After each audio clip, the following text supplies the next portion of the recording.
Absolutely useless, my father spat, throwing my medical school acceptance letter onto the kitchen table. Another 5 years of school when you could be helping run the family business? What's wrong with you, Sophia? I stood in our family's expansive kitchen, my hands trembling but my voice steady. I want to be a surgeon, Dad. It's all I've ever wanted. A surgeon. My brother Alex snorted from his perch on the granite counter. You can barely handle a paper cut. Besides, the hardware store chain needs someone with actual business sense. Mom sat silently at the table, methodically folding and unfolding her napkin. She hadn't looked at me once during this entire conversation. Anderson Hardware has been in this family for 3 generations, Dad continued, his face reddening. Your grandfather built this from nothing, and now you want to abandon it for some ridiculous dream? I took a deep breath. I'm not abandoning anything. I just want to. To what? Alex interrupted. Waste more of Dad's money? How much did you spend on med school applications anyway? I paid for those myself, I said quietly. Every single one. Dad laughed bitterly. With what money? The trust fund we gave you? The car we bought you? The roof over your head? I lifted my chin. With money I saved working at the hospital. I've been volunteering in the ER for 2 years and they started paying me 6 months ago. Oh, wonderful, Alex clapped sarcastically. My sister, the minimum wage hospital orderly. Really living the dream there, sophomore. That's enough, Mom finally spoke, her voice tight.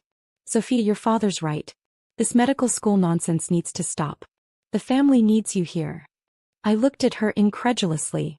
The family needs me to give up my dreams? To work in a business I have no passion for? Passion doesn't pay bills, Dad snapped. The business is struggling. We need all hands on deck, not some selfish child chasing fantasies. I'm not being selfish, I protested. I want to help people, to save lives. Enough. Dad's shout made the windows rattle. I'm done discussing this. Either you commit to the family business or you can get out. No more support, no more trust fund, no more anything. The kitchen fell silent. Alex's smirk grew wider as he watched me struggle with the ultimatum. I've already accepted the admission, I said softly. Classes start next month. Dad's face went purple. Then get out. Richard, Mom started but he cut her off. No, she wants to throw away her inheritance? Fine. Pack your bags, Sophia. You're no longer welcome here. I stood frozen, looking between them, Dad's fury, Mom's averted eyes, Alex's obvious glee. These were the people who were supposed to support me, to believe in me. You have an hour, Dad said coldly. Take what you can carry. The rest goes to charity. I climbed the stairs to my bedroom in a daze. The acceptance letter from Johns Hopkins Medical School was still clutched in my hand, slightly crumpled now from Dad's grip. I'd been so excited to show them, so sure they'd be proud. How naive I'd been.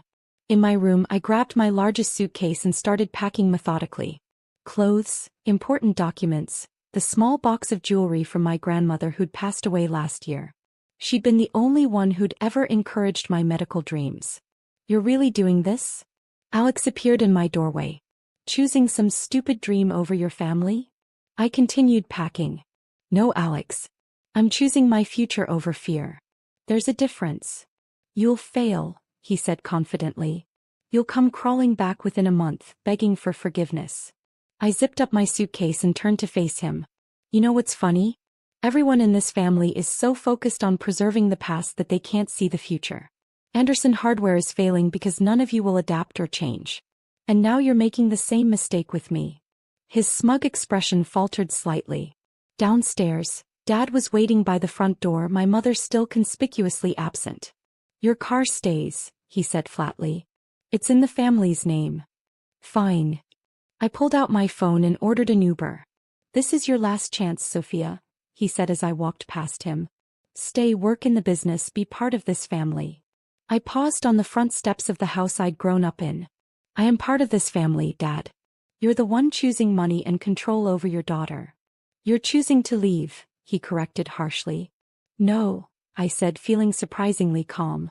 I'm choosing to become who I'm meant to be. And one day you'll need me a lot more than I need you. The Uber pulled up to our circular driveway. As I loaded my suitcase into the trunk, I could feel Dad watching from the doorway.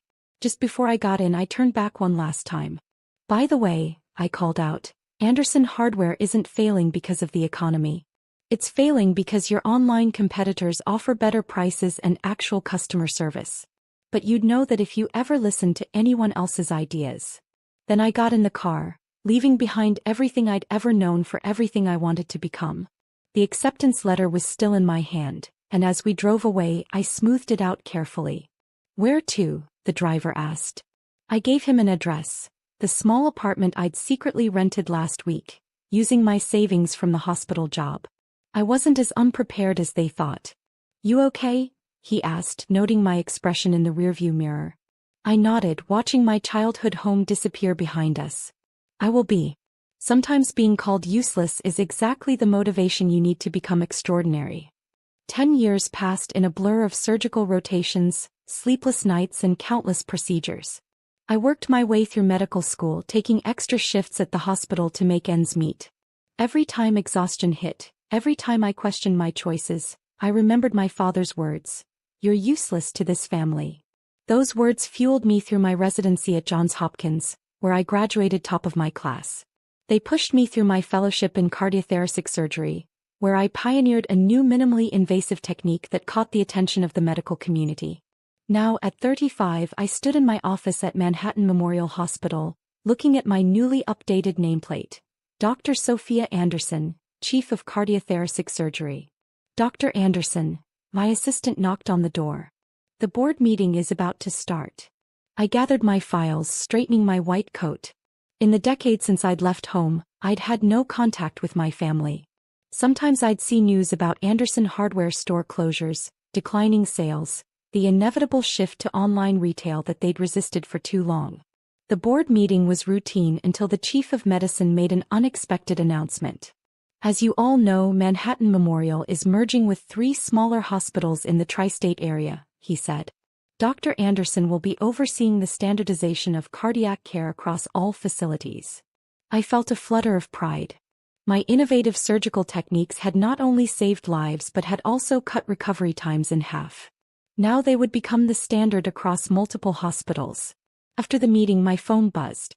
Unknown number. Dr. Anderson speaking. Sophia. The voice was hesitant, familiar. My hand tightened on the phone. What do you want? It's your father, she said, her voice breaking. He had a heart attack. The doctors say he needs emergency bypass surgery, but there are complications. They're recommending transfer to Manhattan Memorial. The irony wasn't lost on me. Manhattan Memorial, my hospital where I was chief of cardiac surgery. Does he know you're calling me? I asked coldly. No, she admitted. He's unconscious. Sophia, please. The doctors here say you're the best. They say if anyone can do this surgery, it's you. I closed my eyes, remembering the last time I'd seen my father. Send his files to my office. I'll review the case. An hour later, I stood in the emergency department as the ambulance arrived. Alex burst through the doors first, looking older but still carrying that same arrogant air. He stopped short when he saw me. What are you doing here? He demanded. My job, I replied calmly, checking my father's vitals as they transferred him to our gurney. I'm the chief of cardiothoracic surgery. Alex's face went through a range of emotions: shock, disbelief, and finally a dawning realization. Before he could speak, Mom rushed in. Sophia, she whispered, taking in my white coat, the respectful way the staff deferred to me. You really did it. Dr. Anderson, one of my residents interrupted. The ore is prepped. I nodded, starting to walk alongside my father's gurney. Mom tried to grab my arm. Wait, we need to discuss this.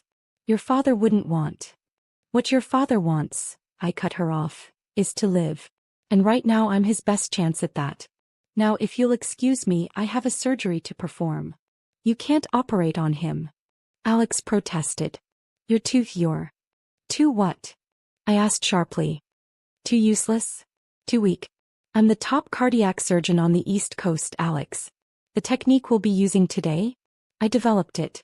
The published papers on your father's condition? I wrote them. The residents around us tried to hide their smiles. My reputation in the hospital was legendary, and watching their chief stand up to her past was better than any medical drama. As we reached the OR doors, I turned to my family one last time. You can wait in the private consultation room. Someone will update you every hour. Sophia, Mom called out as I started to scrub in. We were wrong about you. So wrong. I looked at her reflection in the OR window. Yes, you were. Now if you'll excuse me, this useless daughter has a life to save. The OR lights blazed above me as I stepped in, my team ready and waiting. On the table lay my father, the man who'd thrown me out, who'd called me useless, who'd tried to crush my dreams. Scalpel, I said calmly, holding out my hand. Sometimes the best revenge isn't proving people wrong. It's becoming so right that they have no choice but to put their lives in your hands. 8 hours later, I walked into the consultation room where my family waited. Their heads snapped up, faces anxious and drawn. The surgery was successful, I said professionally. We performed a quadruple bypass using my minimally invasive technique. He'll need several weeks of recovery, but the prognosis is good. Mom burst into tears. Alex slumped in his chair, relief evident on his face. He's in recovery now, I continued. You can see him briefly in about an hour. As I turned to leave, Mom called out, Sophia, wait. Your father, when he wakes up. When he wakes up, I interrupted, he'll be in the care of the hospital's best cardiac team. Not because he's my father, but because that's what we do here. That's what this useless daughter built. I walked out, my white coat swishing behind me. At the nurse's station, I picked up my next case file. Life went on and there were more hearts to fix. 3 days later, my father opened his eyes to find me checking his vitals. You. He whispered hoarsely. Hello, Dad, I said, making notes in his chart. I'm Dr. Anderson, your surgeon. And as it turns out, I'm not so useless after all. I walked out of his room, head held high. Sometimes the smallest victories are the sweetest, like saving the life of someone who once threw yours away. In my office, I looked at my wall of medical achievements, the patents, the publications, the awards. Then I smiled, remembering his words from 10 years ago. Being useless had worked out pretty well after all.